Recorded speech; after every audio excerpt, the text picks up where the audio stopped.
All right, well, hello, and I'd like to welcome everybody to our webinar tonight, 10 Remote Learning Hacks for WB Families. Here with me tonight, I have Deanna Barish, Assistant Superintendent of Teaching and Learning, Rebecca Heisch, Restorative Practice Coach, and then my name is Amy Quinn. I am the Math and Science Coordinator. And we wear many different hats. Not only do we help with instruction, K-12, but also the three of us are parents ourselves, parents to children that are also doing some form of remote learning. And so we will be sharing different perspectives, different ideas. But a lot of our presentation also comes from a book called The Distance Learning Playbook for Parents. So we thought we'd share this quick minute-and-a-half introduction right from the author to help us get started. Let's take a look. Hi, I'm Doug Fisher, co-author with Nancy Fry and John Hattie of the Distance Learning Playbook. We've learned a lot in the last few months of Pandemic Teaching 2020. And we know a lot about teaching and learning. In this book, we mobilize the decades of research from Visible Learning with the experiences of more than 70 teachers who taught at a distance in 2020.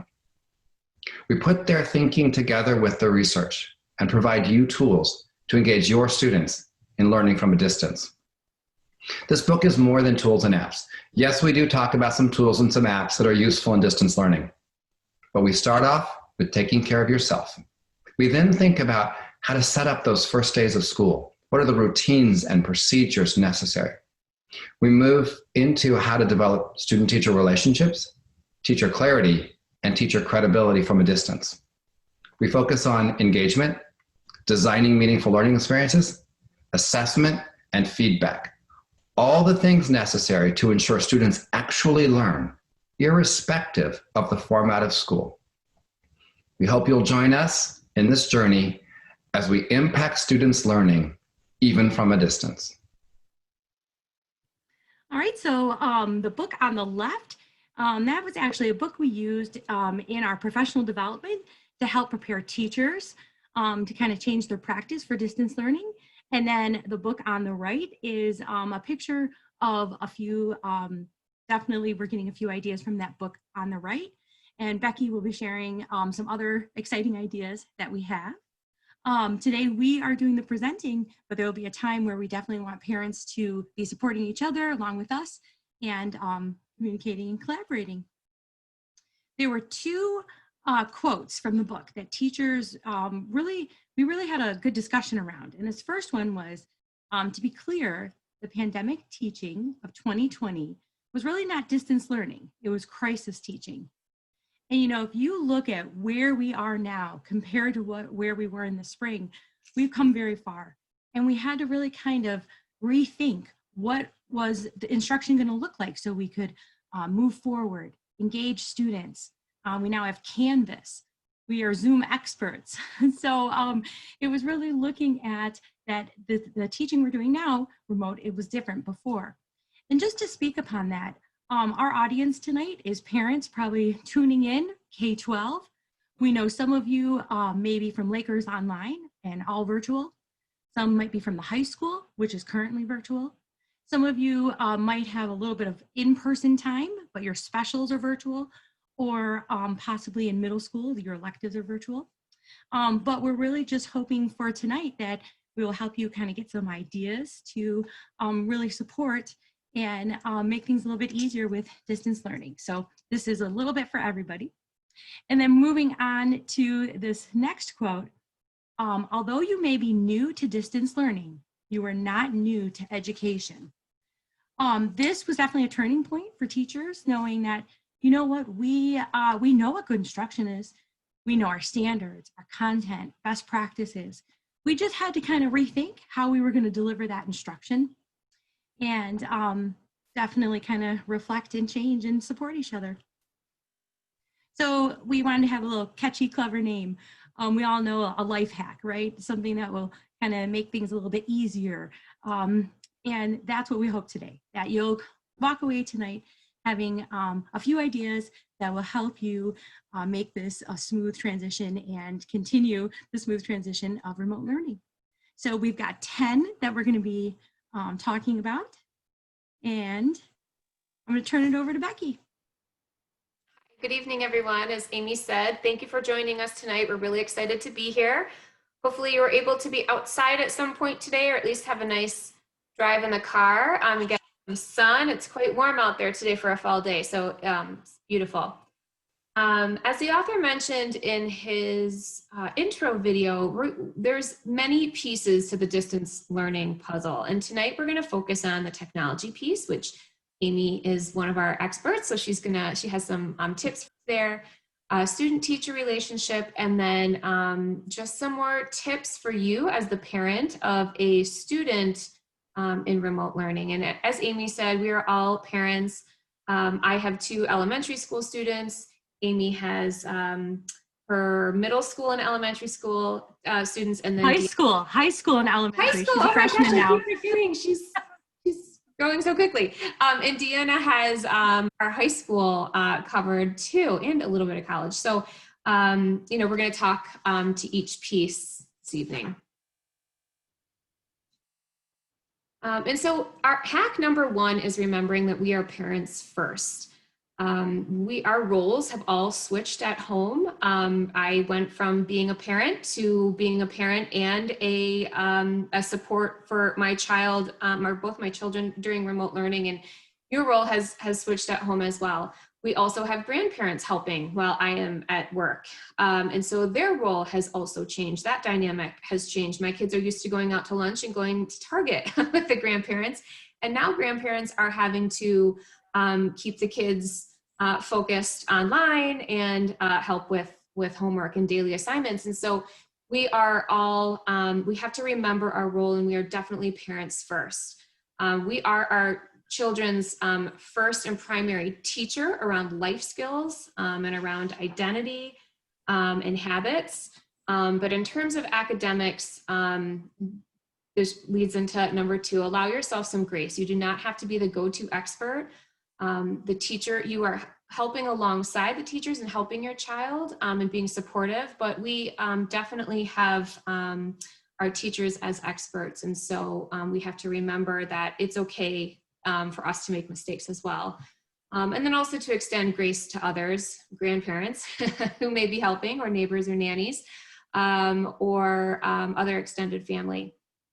Our teachers are positioned to provide their pedagogical knowledge to foster learning. So while sometimes, I overhear things in my daughter's Zoom meeting, and I think, man, I wonder why she said it that way, or I wonder why she's having the kids do things in that order. And it's important to remember that while sometimes things may seem a little bit out of order for us as parents, that there's definitely a method to the way that teachers are sharing their instruction with students. Our teachers are all part of a PLC, which is a professional learning community. And so whether they're Lakers Online teachers, or whether they are virtual at the high school, or part face-to-face, partial face-to-face in our elementary schools, they are all planning across levels. So there's a lot of communication between our teachers. And so really what is happening on Lakers Online is very similar to what's happening in our elementary buildings, middle school, and high school. And finally, while productive struggle is uncomfortable for us as adults, it's okay for students. I got caught red-handed the other day. I was home on a Wednesday, and it was in between meetings, and I had, without even thinking about it, I sat down next to my daughter, I took her notebook and her pencil, and I started helping her with her math. And she was in a breakout room, and her teacher popped in, and I had to move the notebook back and the pencil back, and I waved and I said, "Oh, hello." And she said, "Oh, hello." And my daughter was struggling, and I wanted to swoop in and just show her my way of doing it. And that is not helpful. She was frustrated. She was, "Mom, let me do it." And I said, no, let me show you. So even as an educator, I struggle with remembering that I am the parent, but there are times where we want students to struggle with the content, not to the point of frustration and tears, but having productive struggle will build confidence in your student, and allow them to know that they can figure some things out, and we don't have to come to the rescue. So while it's very hard for us, you know, it's definitely something that's going to benefit our students down the line. So number 2 is looking at the learning environment. So we did touch upon this in the spring, and I want to revisit that because your child may be spending more time in that learning environment, or now you're kind of into that routine and you kind of know what's coming up, what's to be expected. So to really identify a dedicated workspace for each child. And one workspace might be different for one child compared to another. You know, I know that my daughter, she can work through any distraction. If the TV's on, she's still focused. Tommy, he'd be watching the TV the whole time. So I have to make sure that their space is best for them. To keep those supplies needed for learning. So just a little area, just making sure, do they have that extra read aloud book? Maybe there's some like downtime. So, you know, Dog Man or some of their favorite books, is it there? Or, you know, even a journal or a notebook, something that they can, in between breaks, that they can stay in that school mode, not be tempted to kind of get off task or out of that school mode. To really develop a plan for taking breaks, getting water and food. And, you know, we think about, okay, if you were in the classroom, would you be getting up multiple times for the snack or, you know, the bathroom? What, helping your student really think about having that water bottle or having everything kind of ready to go. So when that class is ready to begin, that they're ready. Really establishing some ground rules for that space, including how others are maybe acting at home. So really talking as a family, understanding that, you know, even though somebody else might not have a Zoom call or might not be on Canvas or whatever it is, that maybe another person in the household is. And just to kind of really be mindful of that. And then to leave that space when needed. It's always good to take that stretch break and take a little walk and kind of change the scenery. Here are a few pictures of some different learning spaces. And, you know, you can see whether it's a desk or a table, or maybe even just a little makeshift area with a tray, just having a space of their own.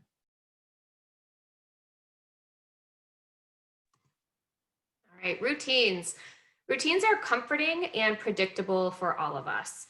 Some of our most skilled teachers and veteran teachers, they have, when we're in the physical classroom, you walk into a classroom and those that are humming along like a well-oiled machine, it's because the teacher has practiced routines and everything is predictable.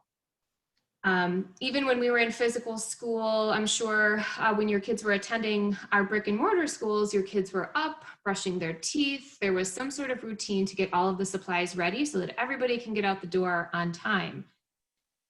So having that same routine at home is extremely helpful for all of us, including the adults. So identifying the self-care needs for your child. What, you know, every child has certain things that they may need in the morning.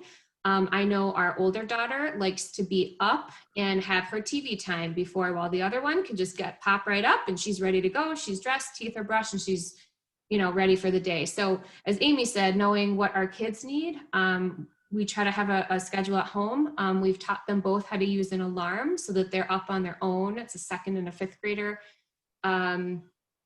Helping your kids with an actual like written schedule. If they're struggling to do that, just kind of like intuitively, having, even for some of our older students, our middle school and our high school kids, I need a checklist. There's so much going on. A 10th grader may need a checklist of what needs to happen before they sit down for their day. And so set kids up to have a school mindset each morning. It really is that mindset that we're going for.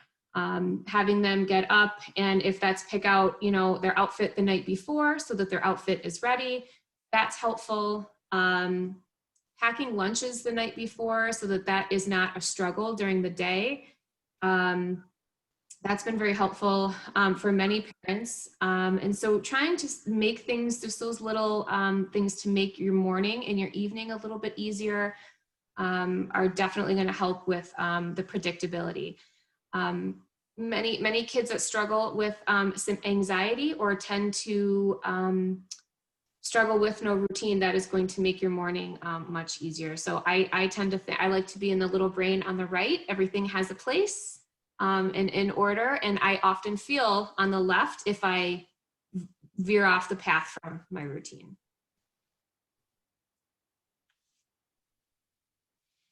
Student wellness, sleep and screen time. These are two things that no matter what grade or age your child is in this year, these are things that we need to revisit. So sleep impacts learning.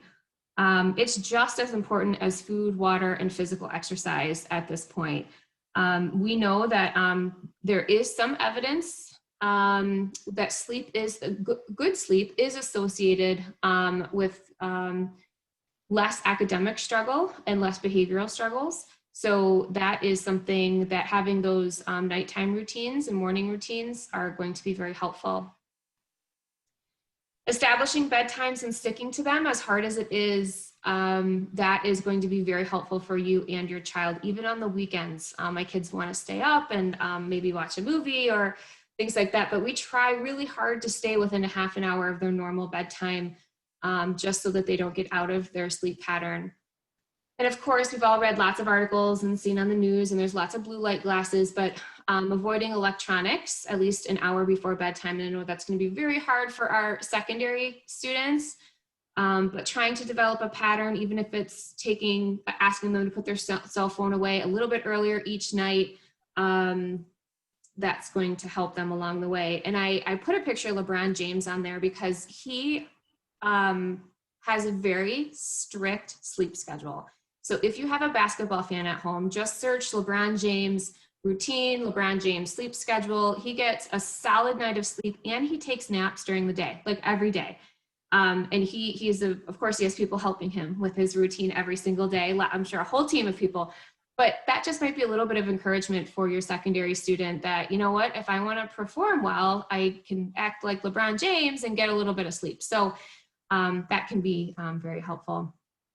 So when we talk about technology and apps, there's no inherently good or bad apps it's just how we use it and how often, and making sure that we're using it in a responsible way for our students, but that, as we know, can affect our academics as well as a distraction. And scheduling a regular tech break to ensure your child does something other than look at the screen. Amy kind of referred to that earlier.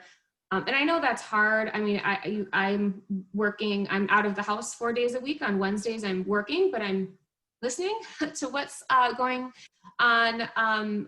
So whoever is home with your children during the day, if you can encourage them to get up, walk outside, or at least look at a book for a little bit, do something else besides being on their computer for that time. Oh, can I say one more thing, Amy? Yes. About sleeping. So I know that in this book, they suggested to develop a 10-day sleep plan. And this is really, I think, for older kids. If your kids are staying up till 1, or I just talked with a kid yesterday, he said he goes to bed about 1:30 every day or every night. And the teacher who was talking with him said she wakes up at 4 to get to work on time and be ready to go. So if you can start with your kids each day, bringing them back toward a more appropriate bedtime by about 10 minutes, and giving it some time, because if we say, okay, you're going to start going to bed at 10 o'clock and they're used to going to bed at 1:30, that's going to seem like an extreme change.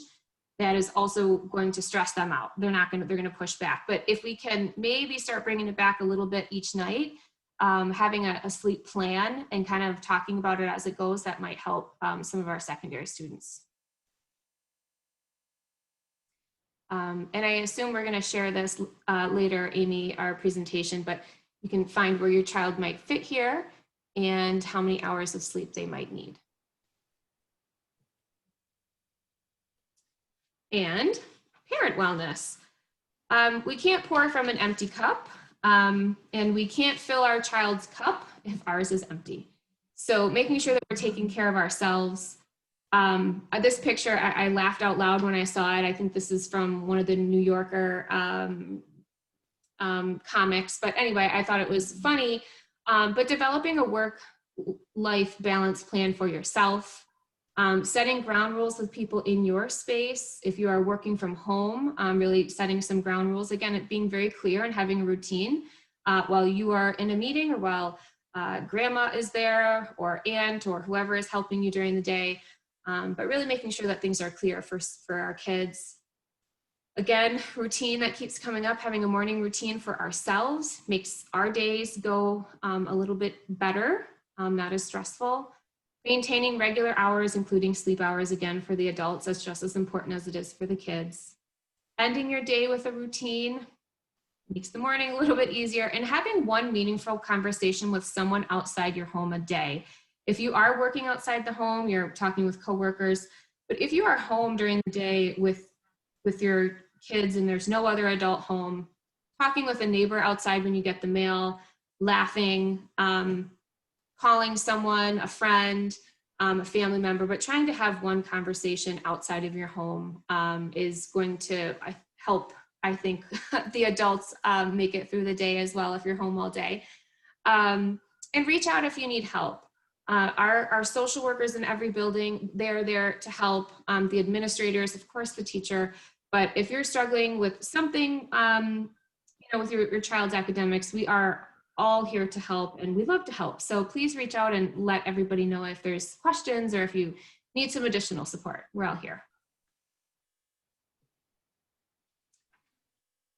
And social emotional learning at home. We're all social beings and we're all connected. And we talk a lot about social emotional learning in our school buildings, but there's a lot of social emotional learning that's happening at home. And if we take a look at happiness, it's a sense of purpose, hope of success, meaningful connection, fulfilling work, and a place to process. And if you look at, there's a huge uptick in video games while we were quarantined. And if you look at all of those bullets there, video games were filling that happiness void for many people. There was a sense of purpose. There was hope to succeed within the game, meaningful social connection. My husband, who is 40, got an Xbox and he played golf at night with his buddies. So he was finding happiness and some socialization in that. It was fulfilling. And then there was a place to process, right? Like there would be time for your child, you, my husband, to talk about how fun the game was and talk about playing it again. So happiness can be found in many different places when those things are all met. So emotional regulation. Feelings are not fact, and they're often based on context and past experience. So when we find our child upset about something, often we may not understand, because in their mind, it's very important to them, and it's based on their past schooling experiences, their past experiences at home, and their age and what is important to them at the time. So while we may not understand what kids are upset about, in their mind, there's definitely a reasoning for that. And Amy, I happened to add this link. I don't know, can you click that for me? Sure. I added this today. This is not from the book, but this was actually sent to me by Dr. Hill. Amy, can you, okay, so with stress in schools increasing, simple strategies to stay calm. So I actually wanted to share this with you parents. Amy, scroll down a little bit. There's 4 videos. Oh, right there, go back a little bit. Right, okay, perfect. There's 4 videos. They're all, I think, under 2 minutes, but it just gives some things that you can do at home. They're set in the classroom is the setting, but these are things that you can do at home with your child. If you find, for example, this is a child who is upset and she had the child push on the wall. Sometimes getting out some physical energy, getting your heart rate up will bring a child's heightened state down, and then they might be ready to talk. But I wanted to share them with you. There's 4 videos. They're very quick. And I think they may be helpful to you.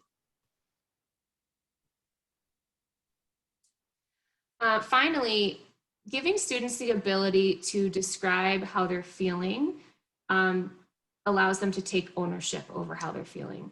And so there's a couple resources. And if you're a Doherty or a Gretschko parent, or if your child is now on Lakers Online and was at Doherty or Gretschko, they use something called Ruler, and there's a chart that Ruler uses that allows students to identify how they're feeling. 3-5 uses something called zones. And I have something I will link in here that's more of a secondary feelings wheel. But once students have the ability, and adults have the ability to identify that with words, it allows them to take ownership and start looking toward moving out of that feeling. Managing conflict. So we often see our students make the same mistake over and over sometimes. And that's very frustrating to us because sometimes we want them to just get it or do it our way. And that often is not the case. We are lifelong learners for managing conflict. We all can probably think of a couple adults in our lives who don't manage conflict well and seem to always be in a stressful situation. But managing conflicts at home is definitely something that we all can use a couple tips on. So one thing that the book mentions is they actually call it a landmine. When your child comes to you, or this has happened in our house, when you happen to catch one of your kids maybe not being totally truthful because they're afraid that you're going to get upset. Try to avoid the "I told you so" or run right into giving some advice. Because that will push them away from wanting to share information with you. So one thing you can do, and my mom actually did this, 20 years ago, but would you like me to listen or would you like me to give you advice? So as they're starting to tell you something, and can be very clear as to what your role is in that conversation. And so, thinking of that as your child is sharing something with you that they may be really nervous to share, could help avoid some conflicts within your family. And finally, having anxiety at home is sometimes just perceived. Again, we may not know exactly what is causing students' anxiety, but it's often a feeling of feeling threatened or uncertain or unsafe. And there's usually a pattern to the anxiety. So first there's a trigger. So it might be the announcement of a math test coming up. It could be maybe getting a grade that they were not happy with. Your brain reacts, then your body responds. It could be sweaty palms, it could be adrenaline, and then you have a behavior that follows. So keeping that in mind, again, thinking of those steps as you see your child have some anxiety as they're moving through the remote learning, trying to identify what that trigger was and helping them identify how they're feeling, and then help them come up with a plan will help them manage that in the future. All right, number 7, looking at Canvas and really knowing your LMS. And what that really means is a learning management system. So Canvas is really our digital classroom. And it was brought to my attention, some families were wondering, well, what do these symbols mean in Canvas? And questions like that are very helpful, that we do need to explain so you kind of know what your child is doing. So I want to go over those real quick on the right. This icon here, when you see it in Canvas, that means that it's a page. Typically, it's something that the students are going to be reading, could be a video, it could be Google embedded on there, or Google Doc or slide, but it's a page. Whenever you see a rocket, that means that it's a quiz, or sometimes we like to call it an exit ticket.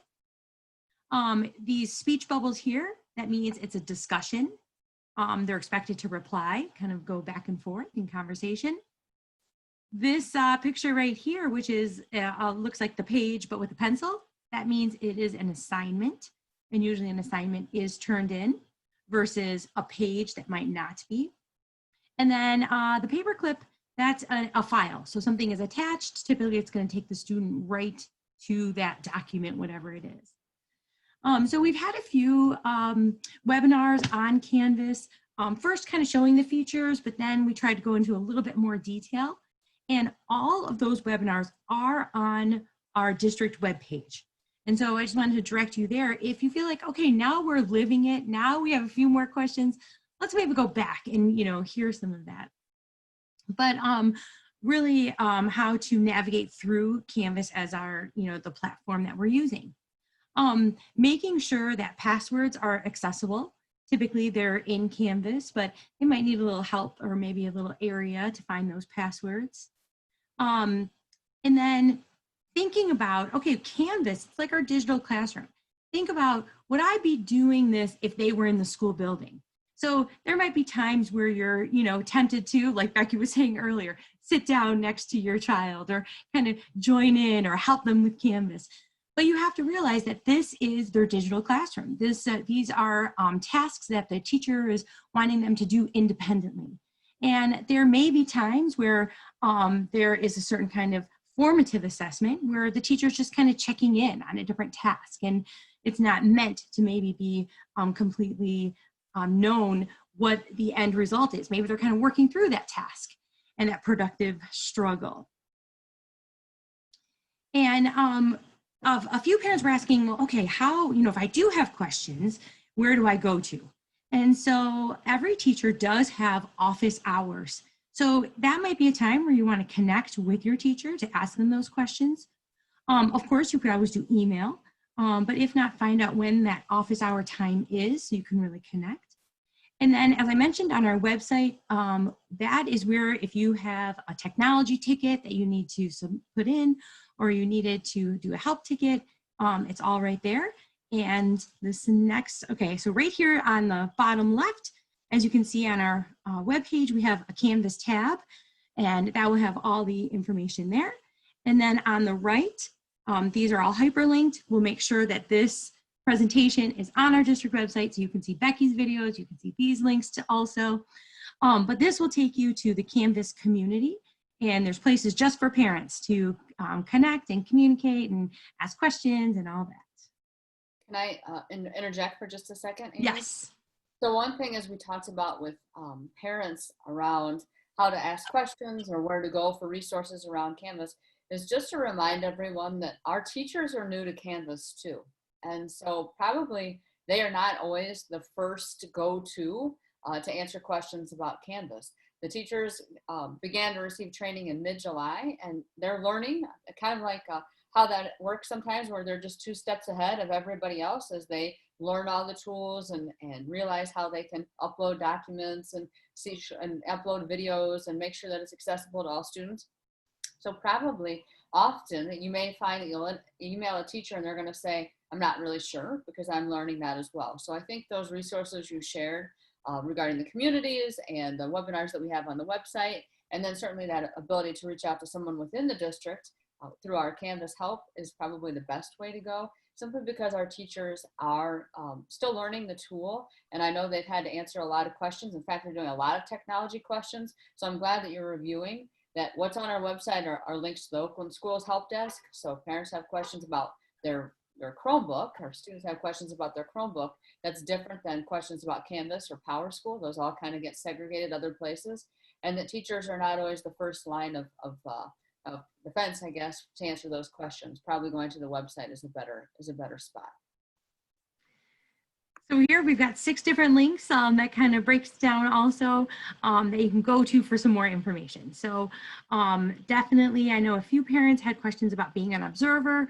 This link takes you to like the step-by-step video and screenshots on how to do that, the pairing code, the observer guide. So these will all be very helpful. And I talked a little bit about assessment, and I wanted to use this analogy. I think it was helpful to parents. There's different types of assessment. There's formative assessment. And when we think of like if we're making soup, okay, so maybe it's our first time making the soup and we're going to test it and we're going to add more salt or take something away. And we might try a few different things. And that's kind of like a formative assessment along the way. So teachers might in Canvas have exit tickets or a partner, kind of quiz to kind of check in to see how they're doing. They might even have a self-assessment for that student, and that's formative along the way. Where summative would be like, okay, we perfected our recipe, we're at the end, the company's coming, now we've got our final, soup recipe. That's more of an example of the summative, which would be the end of unit tests or, different kinds of assessments that are really used for accountability, for reporting, for grades. And so I just wanted to mention that PowerSchool is where we keep our grades. where Canvas is more that digital classroom, and you're going to see all different types of tasks and assignments within Canvas. And it brings us to number 8, which is Zoom on that technology. So, always hearing, I think you're on mute. Did you unmute? Am I in the waiting room? Can you see me? We've definitely come very far with Zoom and Zoom etiquette. And that's something we talk a lot about at our meetings, is making sure that our students are engaged and are participating. And it's important that that you also support that, knowing what the teacher might expect and how to support your child. You might need to kind of talk to them about it. Maybe really looking at, when we look at participation, whether a student's screen is on or off, what matters is that they're listening, they're engaged, they're participating. Right now, especially this week, we have a lot of social contracts that K-12 classrooms are making. We talked about different etiquette in breakout rooms, taking on different roles to help a team, that give and take. And, it might be something where, and speaking for myself too with my own kids, that you might want to briefly monitor what's going on in the Zoom, but then step back and let them be independent and let them be able to monitor themselves and really kind of know when to participate in that chat, when not to, when to take notes, when to be in the breakout rooms. And so there's a matrix on the next slide that I'm going to show you. And it really emphasizes the importance of students taking control of their own actions, staying organized, and showing respect during virtual learning sessions. So let's take a look at that here. So really the S, looking at the self-control. They are expected to follow instructions, to contribute, to be raising their hand, and they might need to minimize distractions, so they are focused. Being on task. We're taking attendance. They might need to log in a little bit early, or kind of be ready, but been prepared, so their teacher's ready to go when they are there. To actively be engaged from the beginning to the end of class, staying the entire time in their Zoom class, having different goals. And if something does go on, something with Zoom, technology, we have issues that always come up, well, making sure that they know what is their backup plan. Are they going to check Canvas, and what are they going to be doing? A is for the achievement, and that's really completing the task and making sure you're staying on top of assignments. To really then share and collaborate with their peers, and to make sure that they're on task with their assignments. And then our respect. We've talked a lot about that. We took the Zoom bombing and anything that came our way very seriously and problem solved. And we're talking about that with students, about what does it mean to be respectful in a Zoom, and using kind words and thinking of other people's perspectives, helping each other if it's a group assignment, and really resolving conflict.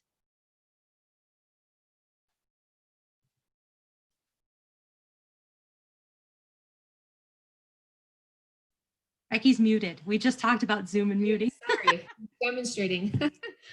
So our 9th point this evening is to communicate, and it takes a village. And once our formal schooling begins for our children, the village gets larger. We have various teachers, we have administrators and bus drivers and doctors and coaches. And so when the lines of communication are open and honest, that helps us all help our kids. So we want to encourage our children to be communicators with their teachers. So even as young as kindergarten and 1st grade and 2nd grade, we want them to say in their Zoom, raise their hand and say, I need help, or I'm not sure what to do. I sat with my 5th grader the other night, who I found out did not take any social studies notes for about a week. And she has a test this Friday. So I said, what are we going to do? And so we sat and I taught her how to write an email. It was the first email she's ever had to write to her teacher, because she's always been able to say something in the classroom. And so we talked about how should we start. We had a comma. We said, thank you. We said, sorry, I'll try to do better next time. And she was very clear about exactly what she needed. She was very nervous, very, very nervous. And then her teacher emailed her back within a half an hour and she had her need met. And she was smiling. She felt so happy about it. So we want kids to communicate with their teachers appropriately. So sitting down and helping them with that and teaching them how to send an email will give them a lot of confidence, and they'll be able to advocate for themselves. As parents, we should communicate with our child's teacher first, except if it's Canvas.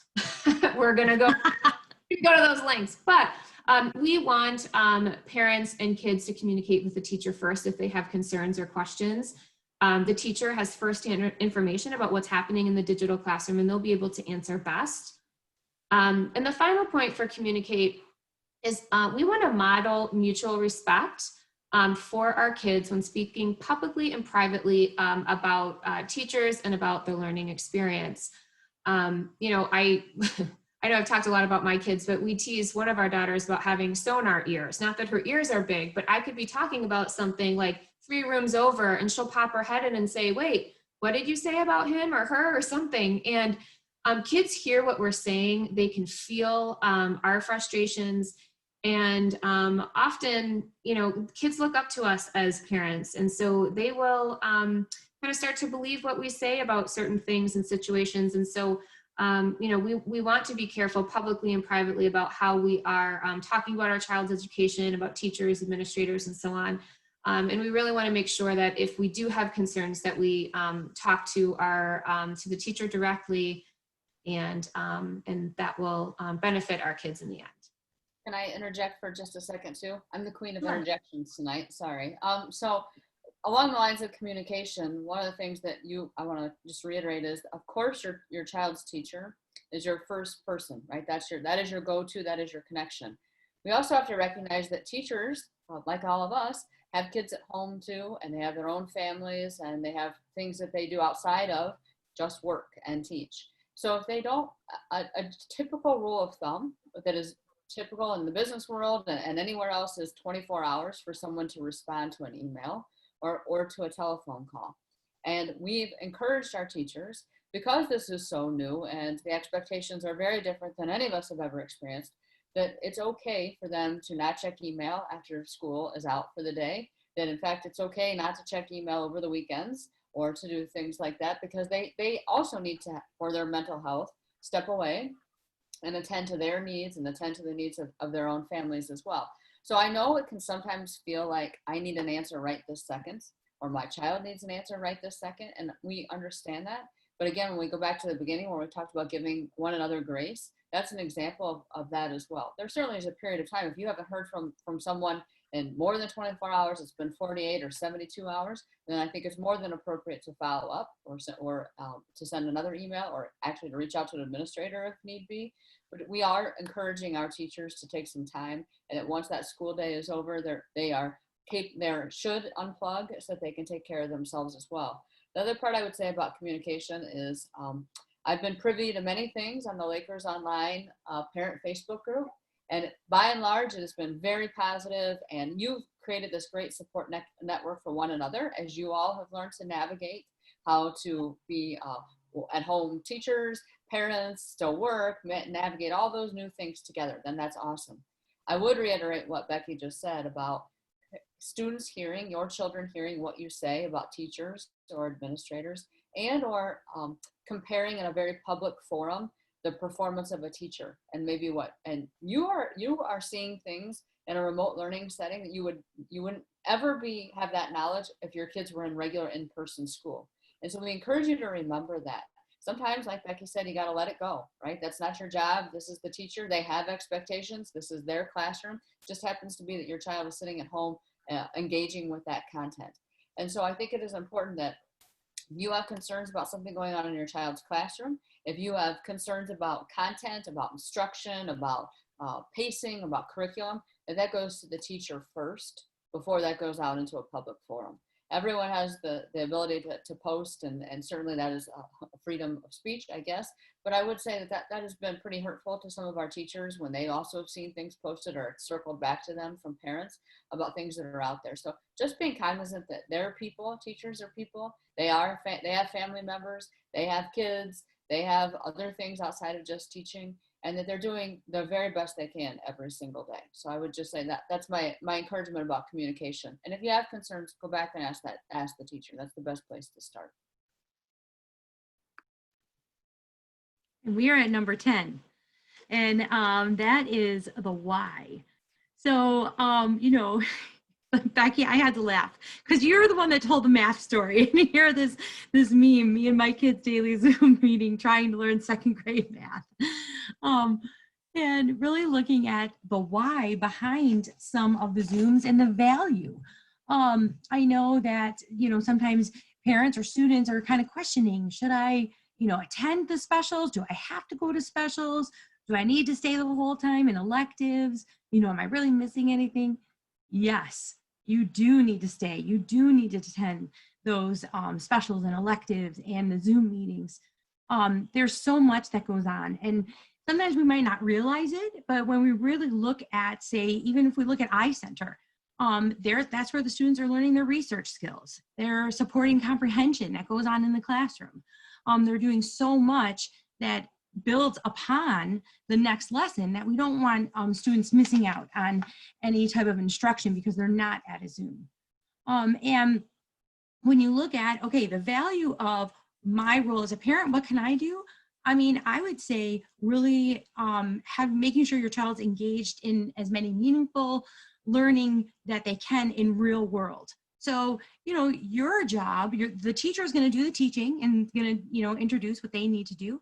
And then as a parent, you can help them relate that to their life and, read the clock for how many more minutes till dinner, and, using money to pay at a restaurant, and, authentically writing and reading, going outside, talking about, different science topics, weather and nature and animals and different things. So what would be so important also would just be that place that parents have in their role of developing children as readers and protecting that reading time to just enjoy a good book and read with them.